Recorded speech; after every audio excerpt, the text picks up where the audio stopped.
MK news 9 NTV ಕನ್ನಡಗೆ ಸ್ವಾಗತ. ನಾನು ಮಹೇಶ್ ಪಾಟೀಲ್.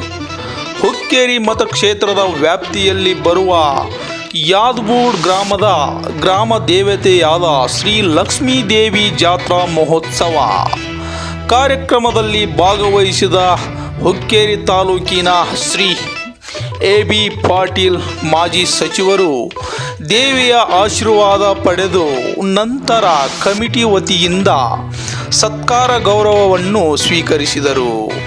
ಈ ಸಂದರ್ಭದಲ್ಲಿ ಯುವ ನಾಯಕರಾದ ಶ್ರೀ ರಾಹುಲ್ ಜಾರಕಿಹೊಳಿ ಹಾಗೂ ಬ್ಲಾಕ್ ಕಾಂಗ್ರೆಸ್ ಅಧ್ಯಕ್ಷರಾದ ಶ್ರೀ ವಿಜಯ್ ರೌದಿ ಹಾಗೂ ಕಾಂಗ್ರೆಸ್ ಮುಖಂಡರು, ಗ್ರಾಮದ ಸಮಸ್ತ ಗುರು ಹಿರಿಯರು, ಯುವಕರು, ಭಕ್ತಾದಿಗಳು ಉಪಸ್ಥಿತರಿದ್ದರು. ವರದಿ Mahesh Patil, MK news 9 NTV Kannada.